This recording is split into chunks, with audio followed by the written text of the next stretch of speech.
Dr. Sharon DeHope, and I am so happy to be doing another interview for you. You know, I love interviewing all kinds of powerful, successful, inspiring women. And today, I have the pleasure of interviewing Jen Fiore Shimalla, and we have met. Hi, Jen. We Hi. have met through multiple connections throughout the time of knowing lots of different women. And I just kept messaging her back and forth. She was messaging me.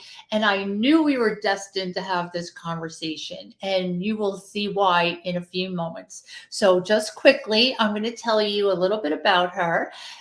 She is a mom, a wife, multiple authors, gluten-free expert, wellness coach, and she is just releasing her third cookbook, and she's been on cooking on a morning show. So we have lots to hear from you, Jen.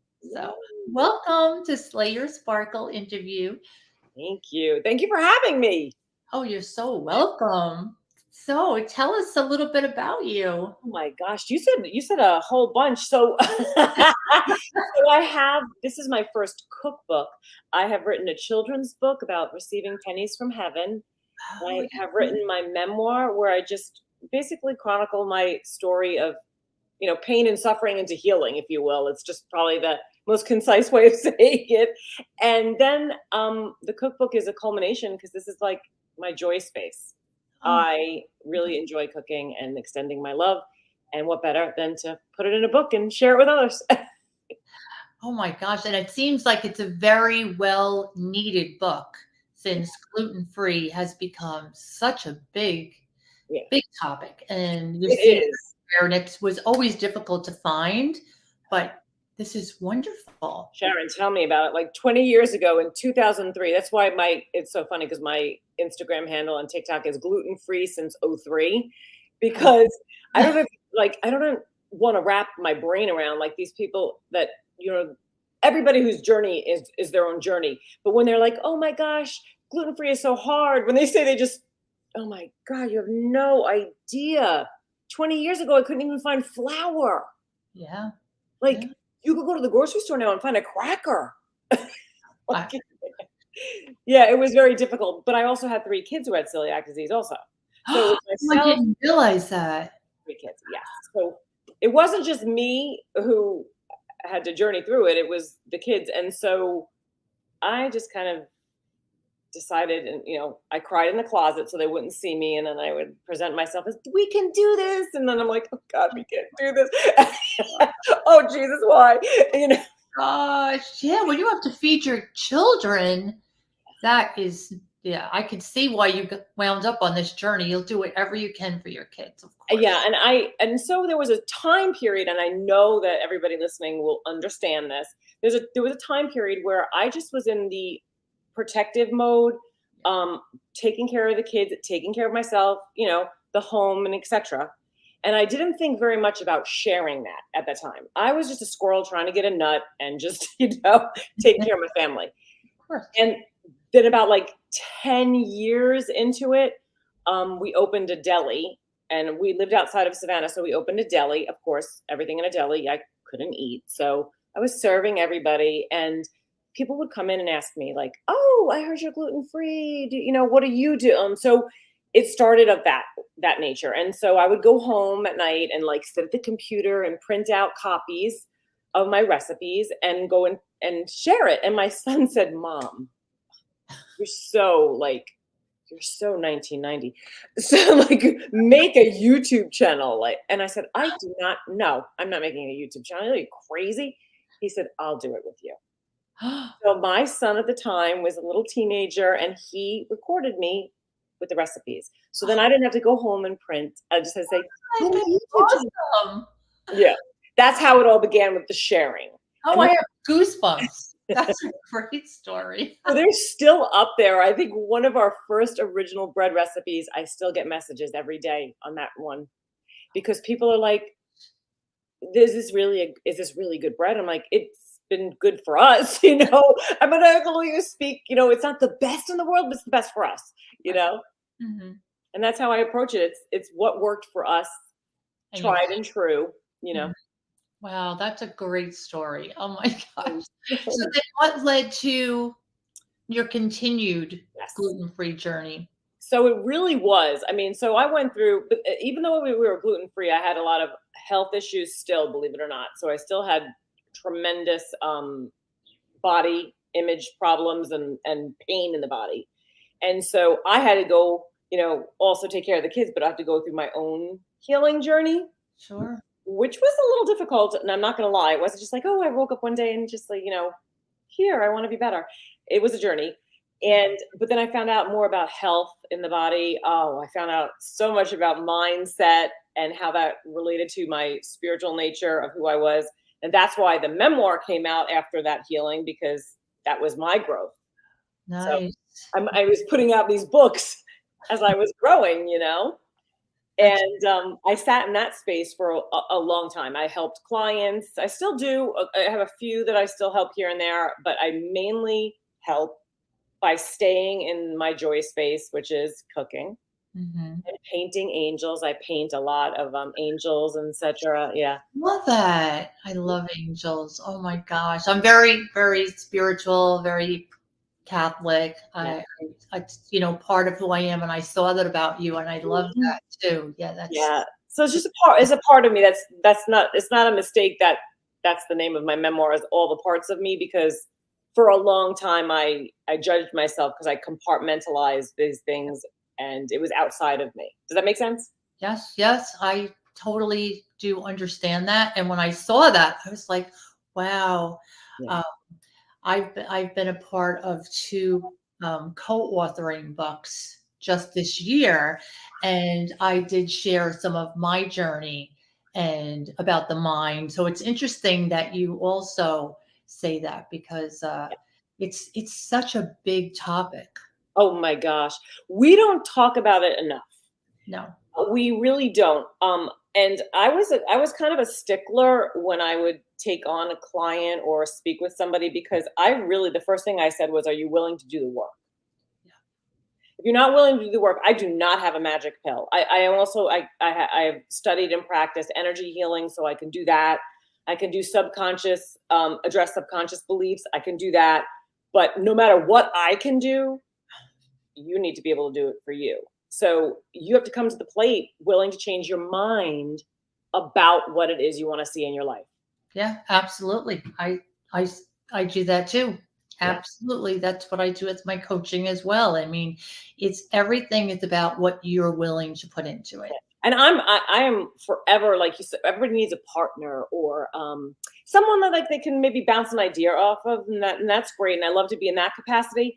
And that's why with the cookbook, I know you're like, Jen, how does that correlate? But it does, because I speak so much about maybe too much, I'm not quite sure, but so much about extending that part of yourself which brings you joy. So Yes. cooking brings me a lot of joy. Feeding people brings me joy. Watching their face, extending a part of myself in my love space to somebody, whether they're my family or not, believe it or not. Like I'll give you a muffin. I'm like waiting for you to enjoy it. Like it doesn't matter. So even at the restaurant, like I would have served people and loved that they were happy. It's Oh, extending my joy. mhm. So that's a mindset thing. People think it's a magic thing. Like when I say I go outside and look at the sky and it brings me joy, that changes my mind about my limited belief in self Oh, completely. so true. So true. Oh my goodness. So you surround yourself with more of the things that bring you joy, and guess what? More joy happens. And Exactly. so so many people, when I talk about like, the law of attraction or something like that, they're like, oh, don't say that. Don't tell me if I'm having a bad day, I'm going to attract bad things. It's like, slow down, slow down. We live in the moment, right? So at every given moment, we can change it. We're ever changing. So if you're having a bad day in that moment, okay, maybe you're going to see things negatively. Maybe the lady at the grocery store because you're walking around extremely negative, right? So Right. just give yourself a breath and a space to find the joy moment. What is it? Is it my dog? Is it the food? Okay. Is it whatever it is for you? It's yours, own it, if it's a new makeup palette, then that's what it is for you, don't judge, and then experience that joy, and that moment changes Yeah. instantly. So that's Yeah. it. And it's incredible that for you it's become your food, your cooking, and now your cookbook. Tell us about being on the morning show, My gosh. cooking. So this is really funny. So I love the morning show. These people are fantastic. Believe it or not, this is in Augusta where we first moved with the kids back in 98. Wow. So I go there happily because it's just like has a place in my heart. And it started off going on the morning show. And then the producer was like, Jen, we want to start this new show, Mix at 3, as in the news. And we need somebody to do what's for dinner. So I Wow. said, "Oh my gosh, I love create. Like I love to take like chopped, 6 things and like make a dinner." So, like she said that to me, and I'm like, right up my alley. So I go on there, and it just happens. Everything I cook just happens to be gluten free. But they're just like yesterday, which aired at 3 on Tuesdays, was pasta primavera. I mean, Mm. and it just happened to be I used gluten-free noodles, but it just happened to be in honor of National Noodle Day. Oh, is it really? I try when I can to find a national day. That's fun, Sure, sure. So you do that every week? Every Did week I've been doing that, and it's been really it keeps gosh, I don't know if anybody else out there I'm 55. So I feel like my brain space has diminished. you? Girls sometimes like, "What? Oh, and I'm doing something and I go off and look at something else.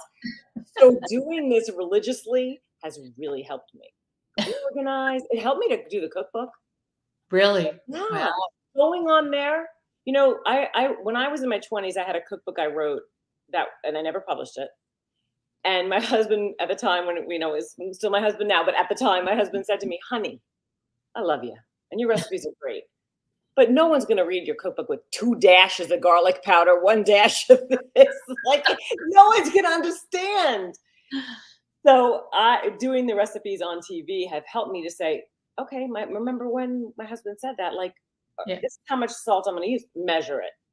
This is what, just measure it, Jen. Slow down, and I did, and that's where my cookbook was born too. Oh my goodness, how great. That's awesome. Oh, that's really wonderful. I bet your kids are so proud of you. Oh my gosh, yes, I have 2 daughters and a son, and everybody loves food. Like really, we are. When the holidays come, the menus start. I literally get a book and write out what we're. I mean, it's that important. And my son though is a real foodie. So every single day we exchange pictures and recipes, and he shows me what he cooks with his girlfriend. And he's like, he has, Mom, I got 5 people to buy your cookbook, and he's just so excited. I So it's love really that. fun. That's so cute. Oh, that's wonderful to have support like that. It That is. really is. It So, is. what's one of your favorite recipes in the book? Okay, so this is really funny. I know this is so. Everybody always says pizza, but honestly, our pizza recipe that we've been cooking now is 20 years. We found it like very close to when we first got diagnosed, and I had tweaked it through the years, and I've tweaked it and tweaked it.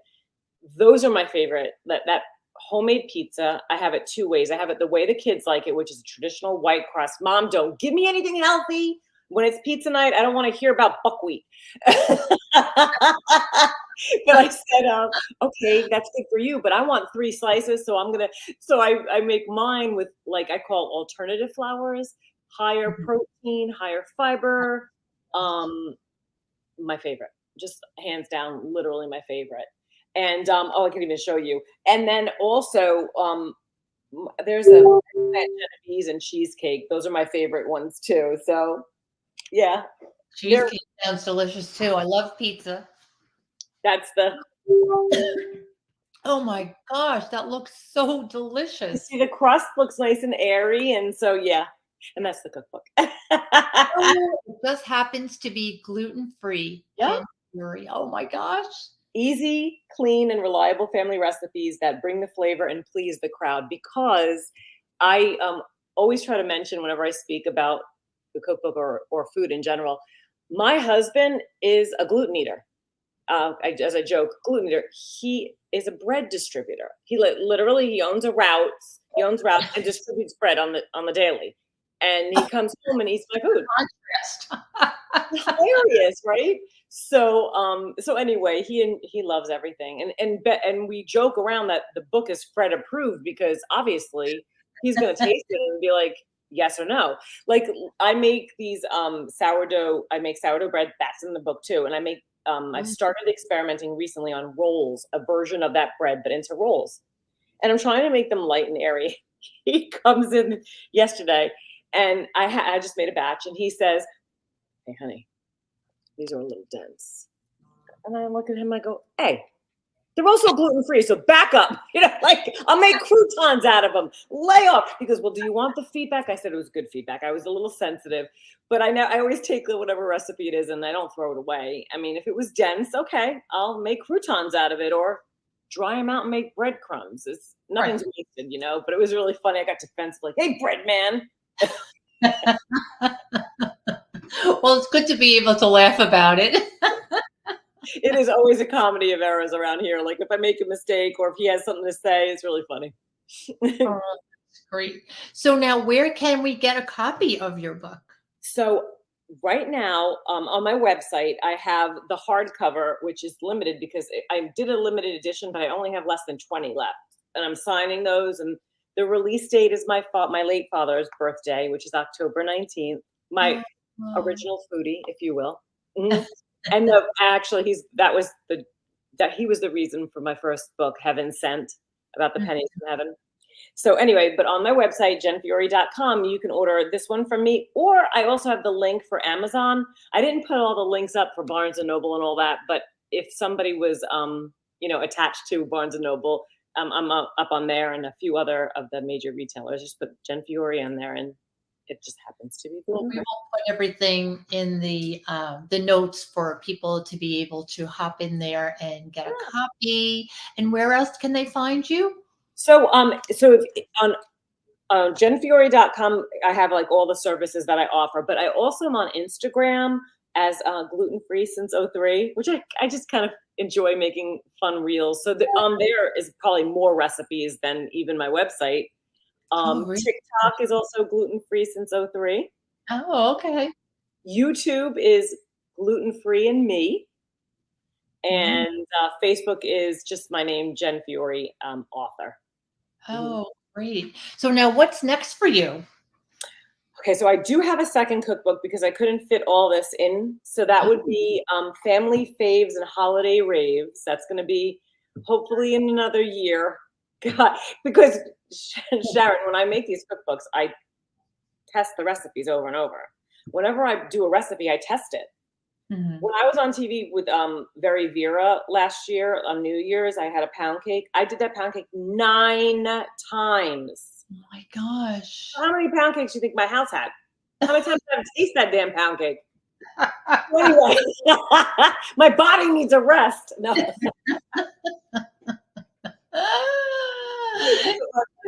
not in a year, hopefully in a year and a half, because again, I taste it all.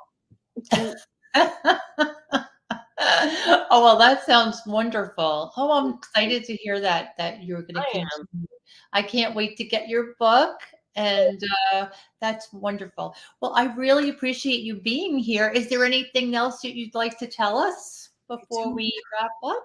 gosh, I don't know. Oh, well, obviously the angels are all up on Etsy. I mean, I always talk about that, but they're very, people purchase angel paintings and gift them more towards like holidays, so like Christmas is a big time when I have, a lot of inventory, and Easter, but I forever have those up, and that actually is how I meditate. Oh, So it's called, yeah, it's my, I call it my inspired work because I sit down there very quietly, have some music on, and just get in the zone. And sometimes I don't even know what I'm going to paint, and I just paint. oh my gosh, how beautiful is that? I think the Holy Spirit has a hand in a lot of things, so got to know better than me. So I just let it go sometimes. Yes, I love that because, yeah, I understand that about the Holy Spirit. That's beautiful. Well, I can't wait to see your work. Thank you. Check it out because I love angels. I have them around my house as well. Yep. And yeah, that's really wonderful. Well, it has been so wonderful chatting with you, Jen. And I wish you the best success with this book. I'm sure it's going to be a bestseller. And, and we will see you again. Thank Bye you for having me. now. And don't forget, ladies, it is hashtag never too late. And that's my motto for Let's Slay Your Sparkle. It doesn't matter. Go after your old dreams, your new dreams. Just go after them. Bye now. Okay, there we go.